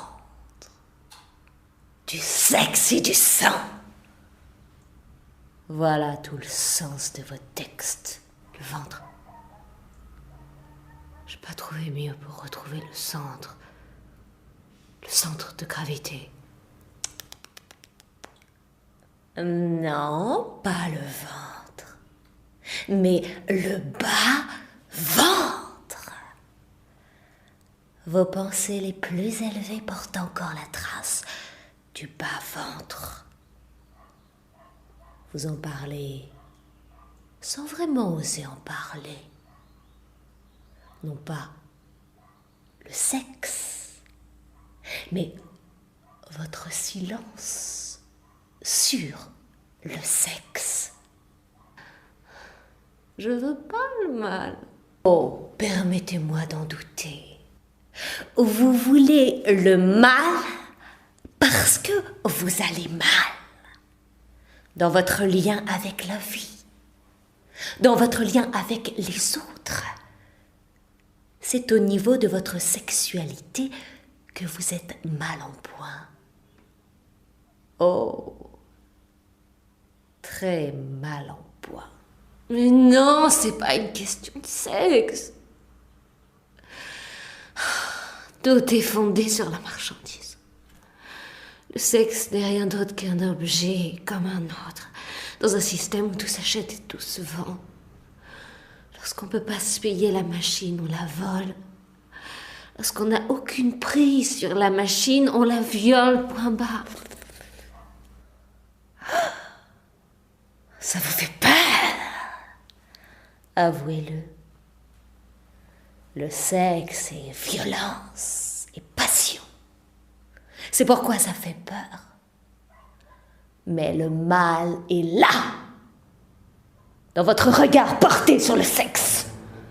Je ne crois pas au sexe. Et pourtant, il existe. Le sexe. Il occupe tout le terrain. Le sexe. Il vous prend le cœur, la tête, l'esprit. Et quand il vous a pris l'esprit, il vous a tout pris. Taisez-vous. Taisez-vous. Taisez-vous. S'il vous plaît, taisez-vous. Et la sexualité en chacun ne dit rien d'autre que notre désir de vivre, d'accroître notre puissance. Force et désir, désir, force, c'est inscrit dans notre chair, putain. Qu'avons-nous vécu de plus fort qu'une rencontre entre deux corps? Je fais toujours ce qui me plaît sans en repérer, parce que je connais que mon plaisir. Pour me l'assurer, je peux donner la mort. Donc, pourquoi est-ce que je dis que notre sexualité n'est pas naturelle, elle est reptilienne? Donc, parce que pour des raisons que j'ai en partie évoquées à l'instant, mais aussi pour d'autres raisons que je vais évoquer et qui me laissent penser qu'à l'origine, on a été génétiquement modifié, enfin, à l'origine. C'est-à-dire après le consentement, on a été génétiquement modifié et mélangé donc par ces créatures, donc avec leurs semences, pour nous faire consentir à leur sexualité. Parce que je pars du principe que notre sexualité, en fait, c'est la leur. Ils nous ont donné leur façon de penser, leur façon de faire. Donc notre sexualité, ou plutôt notre façon originelle de concevoir, n'était pas du tout comme cela antérieurement. Voici quelques faits factuels que tout le monde est en mesure de comprendre, que ce que je dis est tout à fait crédible. Donc je vous lis ce que j'ai écrit. Donc j'ai divisé ça en plusieurs parties, donc j'ai numéroté ces parties. 1. Notre sexualité moderne, que beaucoup pensent être naturelle, car permettant d'engendrer une progéniture, est en réalité dénaturée. Cette sexualité conduit inévitablement vers l'homosexualisation et la stérilisation. Donc c'est ce que je disais tout à l'heure. Si chacun et chacune laisse libre cours à ses pulsions sexuelles pour satisfaire un plaisir qu'il ou elle pense être authentique, en réalité il ou elle entre dans un engrenage compulsionnel mortel qui est celui de nourrir ces perversions qui seront de plus en plus grandes et de moins en moins satisfaisantes. Mais ces perversions ne sont en réalité pas les siennes, mais plutôt celles de son ego, la partie reptilienne non humaine qui se nourrit de la dépravation comme d'une drogue et de tout ce qu'il y a de destructeur. 2. Pour vérifier l'authenticité de ces faits, il suffit simplement d'observer le nombre de rapports sexuels qu'ont les gens par année et de comptabiliser le nombre de fois où ces rapports avaient pour but d'engendrer une progéniture. Et vous verrez que ce que je dis est vraiment effrayant. Très peu de rapports sexuels en réalité ont pour but d'engendrer une progéniture, parce que la plupart du temps, les rapports sexuels ont lieu pour satisfaire les fantasmes et besoins compulsionnels des uns et des autres. Donc ce sont des rapports de plus en plus bestiaux, de plus en plus mécaniques, qui sollicitent des moyens de plus en plus artificiels, excitants, voire violents, avec dans les extrêmes les multipartenaires et autres, pour maintenir un espèce de faux plaisir de plus en plus insatisfait. Il en faut toujours un peu plus, toujours surenchérir pour rester entre guillemets satisfait, et malheureusement dans notre société pour être satisfait, on passe de plus en plus dans les perversions, ce qui prouve que c'est pas du tout de l'amour, il faut arrêter de tout mélanger quoi. 3. Pourquoi cet engrenage réclame toujours plus de dépravation ? Vous aurez remarqué que comme les drogués, beaucoup de personnes disent être énergétiquement vidées après un rapport, qui n'a pourtant pas forcément réclamé des efforts intenses. Mais les gens se retrouvent littéralement vidés, ont des somnolences, vertiges, des sensations même de se décorporer en astral. À votre avis, pourquoi ? Tout simplement parce que la dépravation nourrit des entités non humaines qui se servent des êtres humains et des animaux, comme d'une pile électrique pour s'en nourrir. Ces phénomènes sont encore plus accentués après la consommation de viande. Si les gens se retrouvent subitement épuisés après un rapport sexuel, c'est que cela nourrit bien quelque chose d'extérieur. Il y a des témoignages plus graves qui parlent de possession pendant les rapports sexuels, notamment au cours d'orgies et plus fréquemment pendant les rituels de magie rouge. Il faut savoir que dans l'ancienne Égypte, à l'époque babylonienne, les 3 orifices du corps humain, que sont l'oral, le vaginal et l'anal, étaient utilisés pour entrer en contact avec la déesse babylonienne Isis. Donc cela confirme tout ce qui vient d'être dit. Mais c'est loin d'être tout. 4. La forme est la pire à regarder, car elle est répugnante, ignoble, abjecte, honteuse et touche au plus profond de notre être. Alors c'est quelque chose que tout le monde connaît, que chacun et chacune a en lui et en elle, et qui est grandement encouragé dans la publicité, le cinéma et surtout l'industrie pornographique, qui est une destruction à tous les niveaux. Et je ne peux m'empêcher de relier tout ceci à la religion babylonienne satanique qui est pratiquée par nos élites de façon constante et occulte dans sa forme la plus pure. Les orgies sexuelles décadentes liées aux rituels cannibales et les cultes innombrables et abominables que sont les sacrifices humains, les crachats, les écoulements en tout genre, grognements, imitations mémétiques et vocales du serpent, les vomissements, gerbes de sang, les jets d'urine ou encore les consommations compulsionnelles d'excréments sont des caractéristiques reptiliennes, profondément démoniaques. Et elles se retrouvent parmi tous les dégénérés du pouvoir, les Illuminati et autres personnes malades, alcooliques, droguées et possédées, y compris chez les petites gens. Bienvenue dans cette horrible création, bienvenue à Babylone. Évidemment, je ne le pense pas, c'est une façon de parler. 5. Il y a encore d'autres caractéristiques comme les piercings, tatouages, talons, qui sont des signes d'appartenance à la bête. Beaucoup de démons portent des talons. L'Italie, l'ancienne Rome babylonienne, a la forme d'une botte. Dans la magie sexuelle, l'anus est très vénéré. J'ai écouté quelques témoignages donc de soi-disant anciens francs-maçons. Donc il y a des vidéos en fait sur YouTube qui disent que l'anus en fait correspond dans l'occultisme à l'œil de Satan. Et que c'est par cet endroit en fait qu'il pénètre pour posséder une personne. Donc l'expression par exemple trou de balle en fait renvoie au démon Baal qui dans la hiérarchie occulte correspond à Satan. Certains diront que c'est son fils, d'autres diront que c'est Satan lui-même. Enfin peu importe, il n'empêche que c'est la raison aussi pour laquelle la sodomie et le viol sont aussi pratiqués dans nos sociétés. La sexualité même basique prenne des formes de plus en plus animales et je dirais même reptiliennes. Si vous observez les reptiles, vous constatez qu'ils utilisent beaucoup la salive ou des sucs gastriques pour digérer leurs aliments, comme le dragon de Komodo par exemple, ou le serpent qui lui va complètement avaler sa proie et ensuite envoyer beaucoup de liquide pour pouvoir la digérer. Les reptiles sont des créatures à sang-froid, ils bavent, ils tirent la langue, ils se transforment, ont des yeux qui changent de forme exactement comme certaines personnes qui ont plus de gènes reptiliens que les autres humains, et qu'on appelle les Illuminati. Tout simplement parce que toutes ces caractéristiques sont d'origine reptilienne. Donc la salive, le crachat et les écoulements en tout genre font référence à la sexualité reptilienne, complètement pervertie et dénaturée. Nous aurions jamais dû bénéficier de ces gènes mutagènes. L'ego est pour moi une sorte de plateforme organique, un outil permettant aux reptiliens de rentrer dans la personne pour pouvoir ressentir les vibrations basses et la posséder. 6. Ce n'est pas pour rien que la dépravation est ainsi encouragée dans notre société. Près d'un enfant sur 2 aujourd'hui ont des attirances pour les deux sexes, conséquence inévitable du matraquage audiovisuel. Très tôt, les enfants à l'âge de quelques mois sont initiés à la promiscuité et à la dépravation sous forme subliminale via les clips vidéo dont ils raffolent tant. Les parents n'ont plus aucun discernement car eux-mêmes ont été manipulés. C'est une programmation prédictive pour que le plus grand nombre d'êtres humains deviennent des esclaves sexuels. Tout ce qui était choquant et interdit autrefois est devenu encouragé et banalisé. Dans la pornographie, il y a des crachats, ils se font tous uriner dessus, mangent des excréments comme les chiens. La zoophilie n'a jamais été aussi répandue qu'aujourd'hui. Alors il y a un article que je vais même pas lire, tellement que c'est triste à lire, que c'est triste à voir, que c'est violent. Donc je vous mets quelques copies de cet article, sur lequel je suis tombé en fouillant un petit peu sur internet. Et qu'il ne s'agit pas du tout d'un fait divers isolé. Non, c'est le témoignage d'une dame qui a vraiment morflé et qui dit qu'en fait ce qu'elle a vécu en fait elle est pas toute seule. D'autres femmes, beaucoup d'autres femmes comme elle ont vécu les mêmes choses et que derrière l'industrie pornographique se cachent vraiment mais des salopards incroyable, et il y a tout un réseau énorme derrière. Donc c'est lié bien sûr donc au réseau satanique et puis au réseau de pédocriminalité de réseau. Donc ceux qui pratiquent, qui violent les enfants, qui les sacrifient, tout ceci est lié et tout ceci pue. Donc voilà, j'ai mis les copies à l'écran.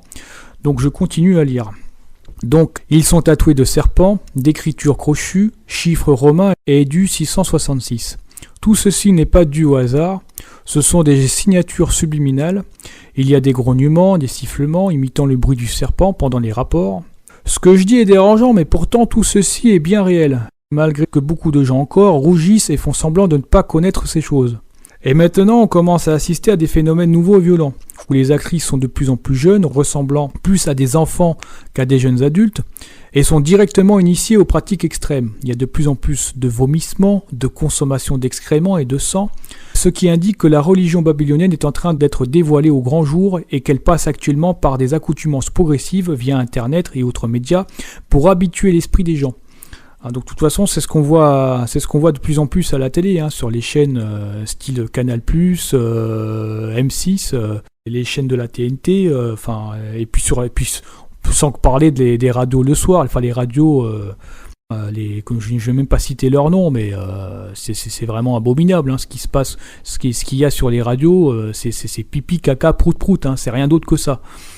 Les gens veulent du sexe, pas de problème, ils vont en avoir, mais malheureusement, ils vont tôt ou tard découvrir ce qui se cache véritablement derrière ces faux plaisirs, et je crains que lorsque cela arrivera, il ne soit trop tard. De toute façon, il est déjà trop tard, donc moi, de toute façon, je dis simplement, je relate les faits, et puis voilà, je me fais pas d'illusions, je sais que je vais pas changer le monde, ni moi, ni personne d'autre d'ailleurs, c'est comme ça, il faut accepter.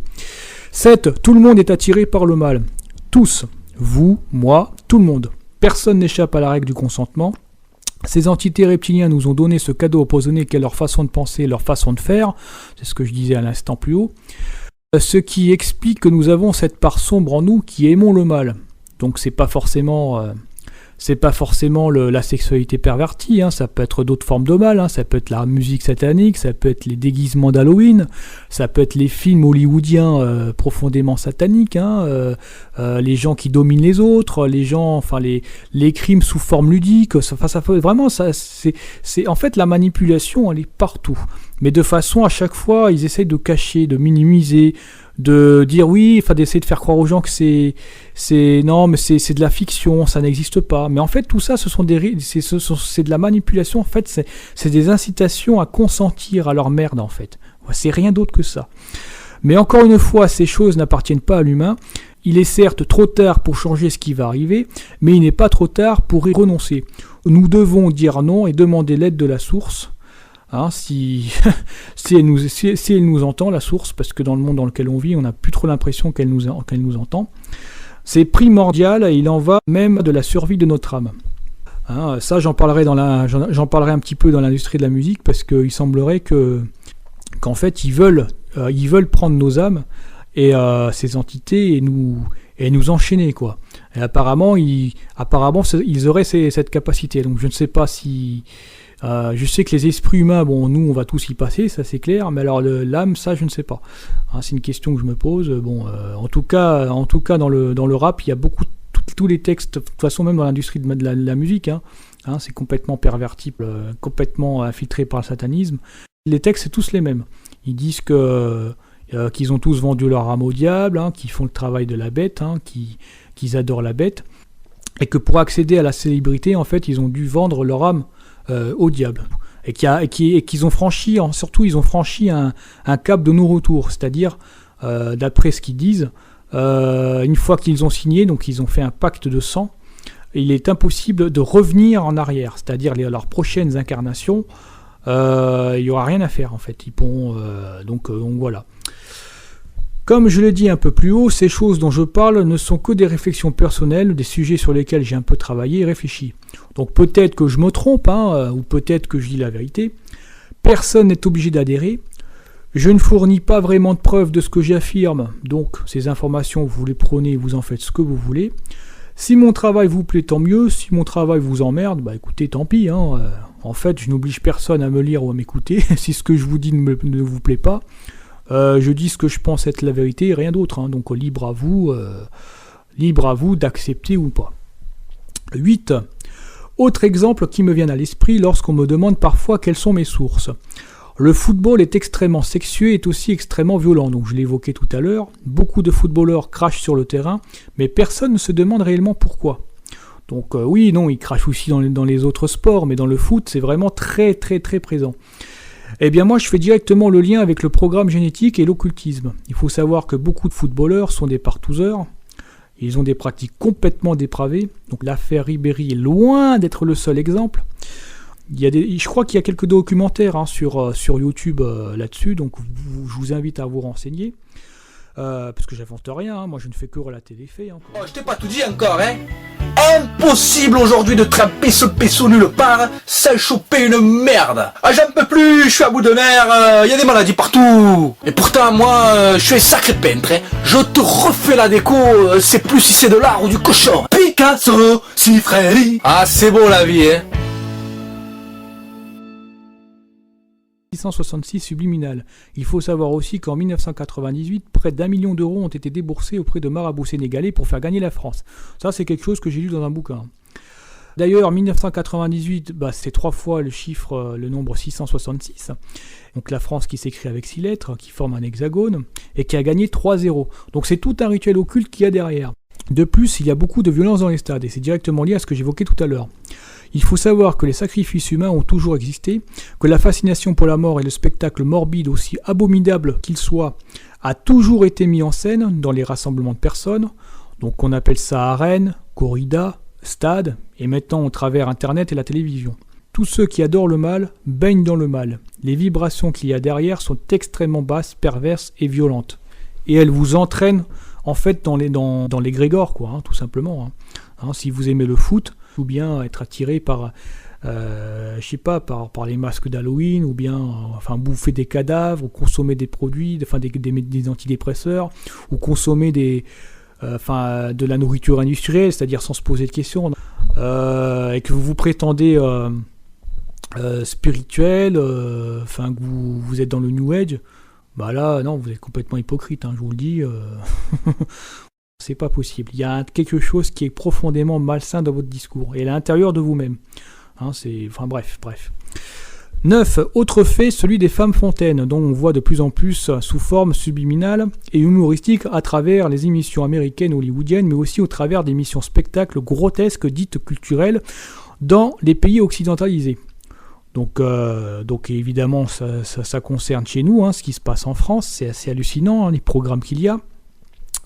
Faits qui ont largement été propagés par l'industrie de la pornographie, mais qui n'ont rien de vraiment d'exceptionnel, puisqu'aujourd'hui, j'ai eu l'occasion de discuter ces sujets avec beaucoup de gens, ces phénomènes touchent une très large partie de la population et malheureusement beaucoup de jeunes.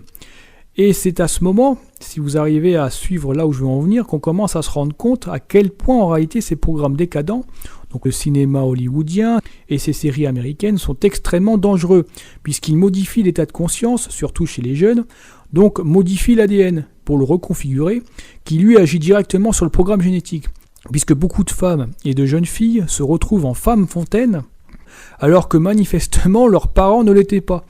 Donc pour moi, cette spécificité parmi d'autres est une caractéristique reptilienne, transmise par le sortilège ou magie noire, qui passe au travers les programmes décadents, ou Internet, ou des revues pornographiques, ou des messages subliminaux à travers la radio, ou les journaux, ou que sais-je, ou la publicité qu'il y a dehors. Et c'est indicateur en fait que la personne porte en elle plus de gènes reptiliens qu'une autre personne. Donc si ce que je dis est vrai, on peut alors dire et conclure que la télé est une véritable arme de destruction massive pour nous transformer en entités reptiliens ou nous en rapprocher fortement. Et ce n'est pas la seule, puisque la vaccination aussi agit sur l'ADN, les chemtrails, les produits chimiques contenus dans l'air, la nourriture, l'eau qui calcifie la glande pinéale de métaux lourds et donc dérègle les systèmes hormonaux et autres sur le plan physique et surtout coupe littéralement les sens de perception et la connexion à la source sur le plan subtil. Oui, alors il y a quelque chose d'important que je voulais rajouter et qui concerne l'industrie de la pornographie. Quelque chose qu'on voit très souvent en fait, c'est tout simplement l'expression « Oh my God ». Oh mon Dieu, au moment de la jouissance en fait.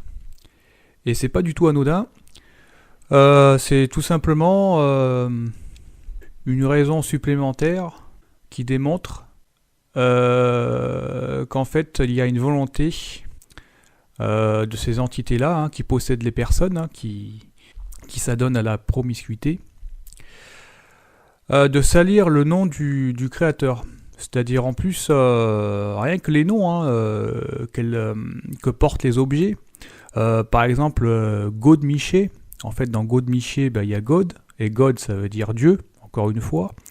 Donc symboliquement, en fait, elles vont s'introduire le nom de leur créateur, enfin le nom du créateur, donc God, Dieu, dans les parties génitales, et aussi dans les parties, dans les 3 orifices du corps humain.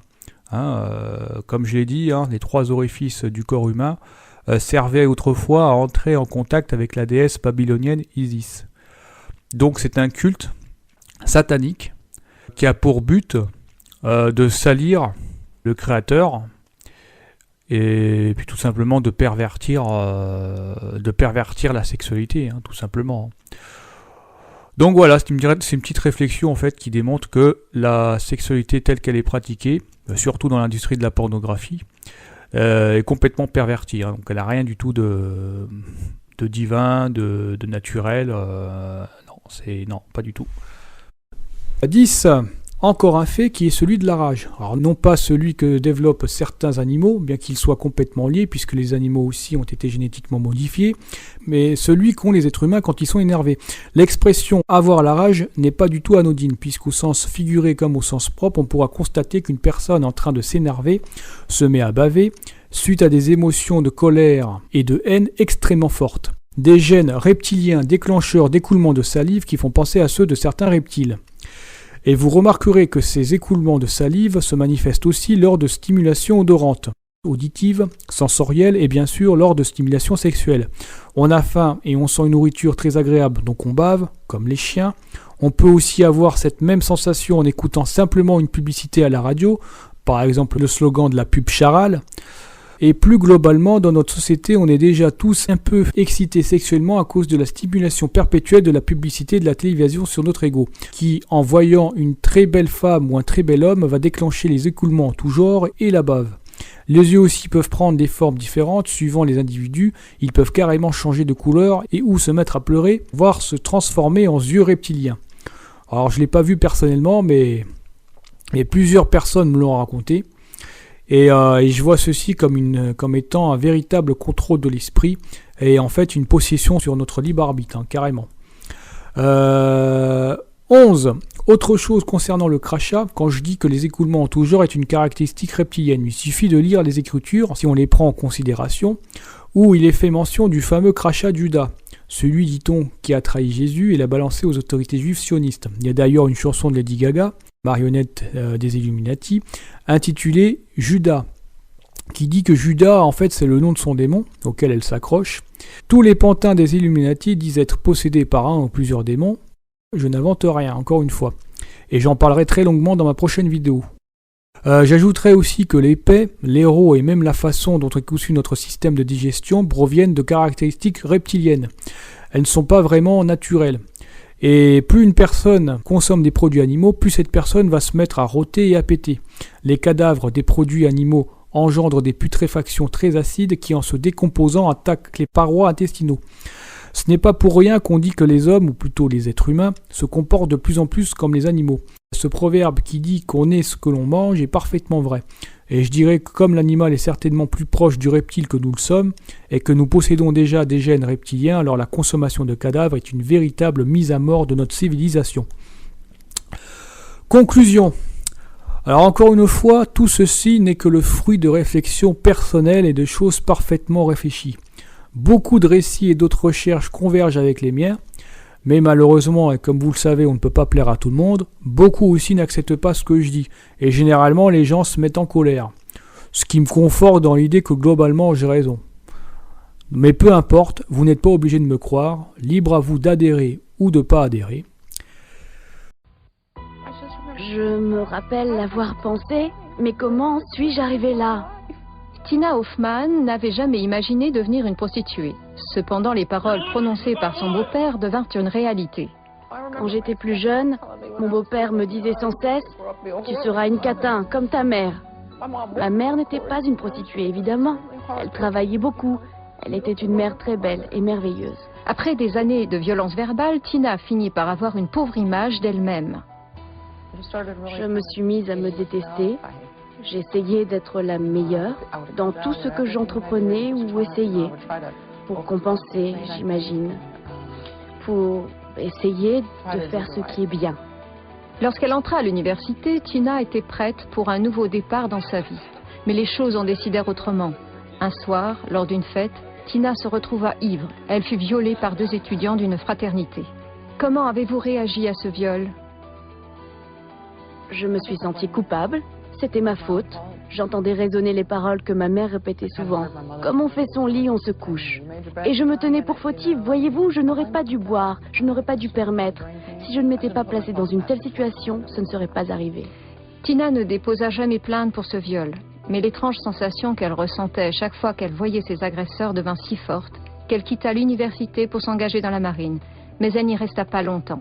J'ai été renvoyée de la marine.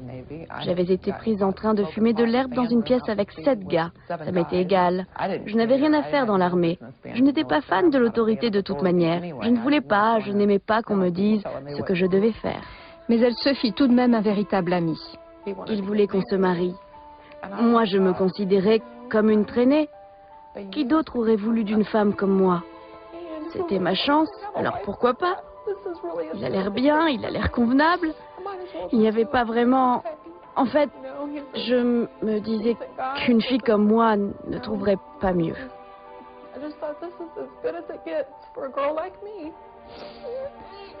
Ce mariage sans amour échoua. Elle se retrouva sans argent, à élever seule 2 jeunes enfants. Elle avait besoin de revenus, vite.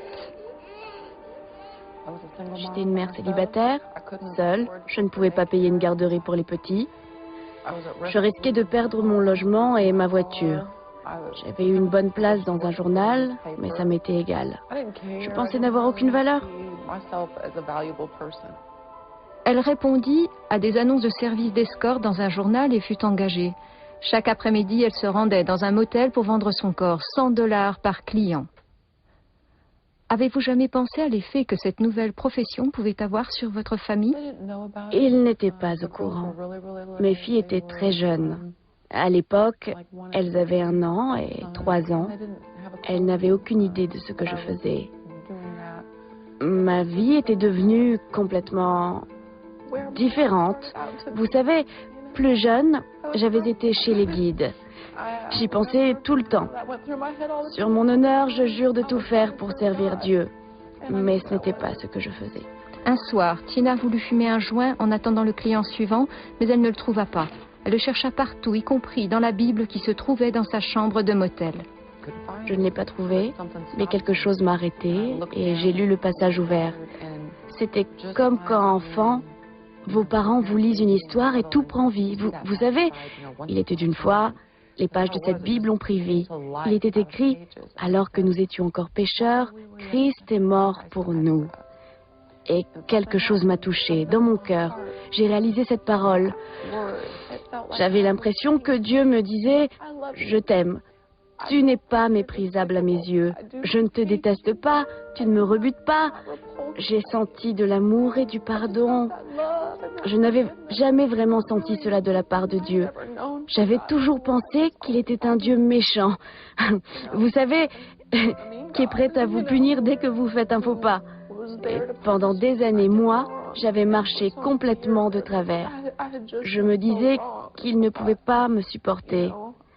Mais là, j'ai senti l'amour du Père m'envahir.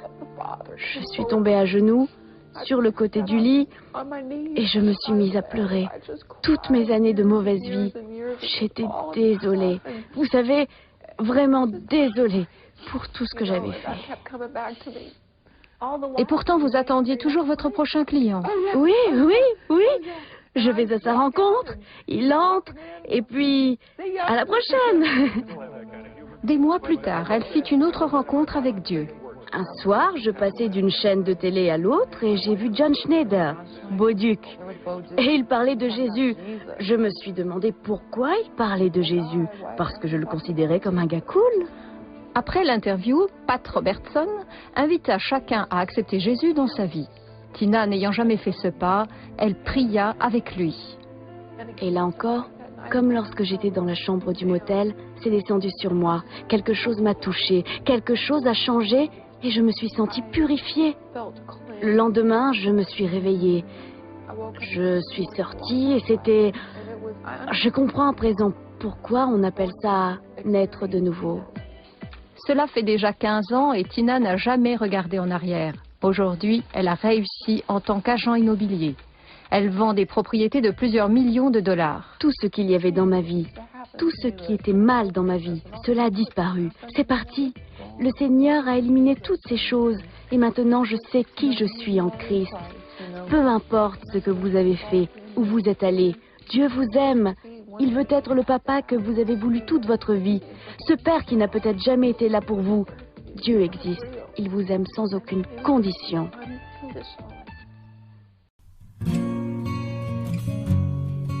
Aujourd'hui, j'ai entendu une histoire qui a changé mon cœur.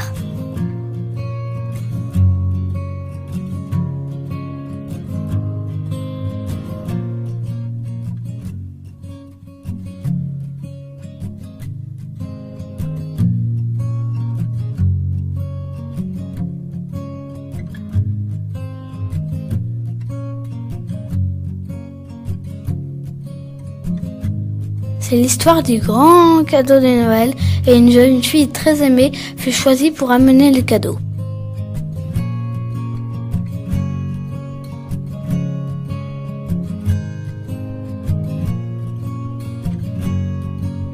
Elle s'appelait Marie et aimait aller dans les champs jouer avec des fleurs.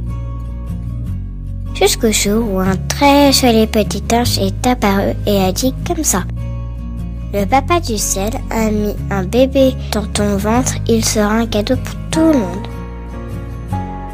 Marie allait se marier avec un gars très chouette, Joseph. Mais un ange est aussi apparu à Joseph et a dit comme ça. N'aie pas peur, le bébé dans le ventre de Marie, c'est vraiment le petit enfant de Dieu. Après cela, il a emmené Marie pour un long voyage. Pendant tout ce temps, ils ont parlé et pensé au petit bébé qui était dans son ventre. Ils ont parlé de la couleur qu'il allait avoir ses yeux. S'il allait être pompier.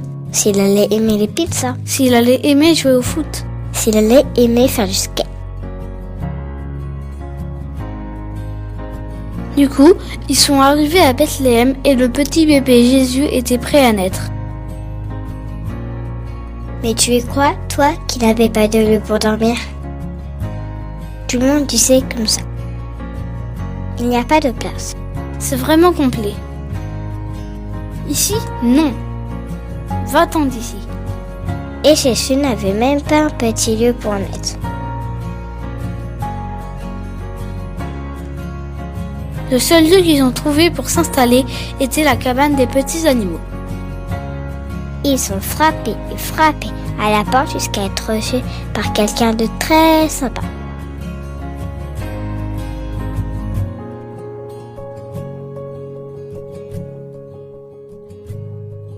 Tous les petits animaux pensaient « Qu'est-ce qui se passe ici ?» Et ils ont vite compris que cette nuit, il y allait avoir un miracle. Et là, avec tous ces petits animaux, Jésus est né.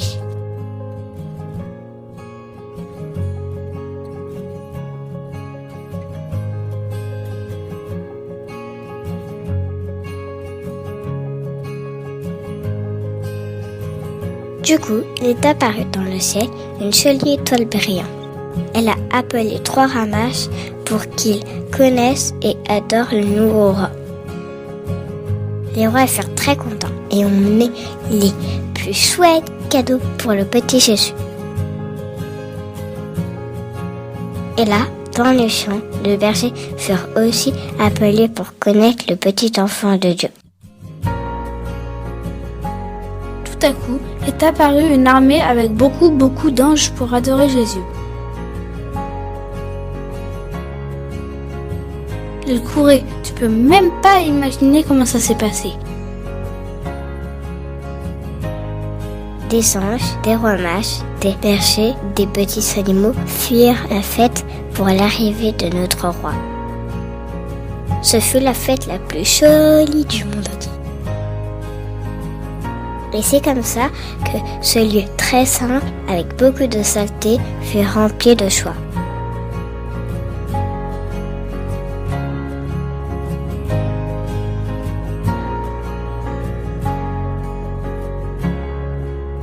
Ça, c'est l'histoire du premier Noël, quand tout le monde a gagné le meilleur cadeau. Le roi du règne qui ne passera jamais. Et chaque fois qu'une personne entend cette histoire et y croit, les anges font la fête là-haut dans les cieux. Et tu veux savoir une chose? Aujourd'hui, c'est jour de fête.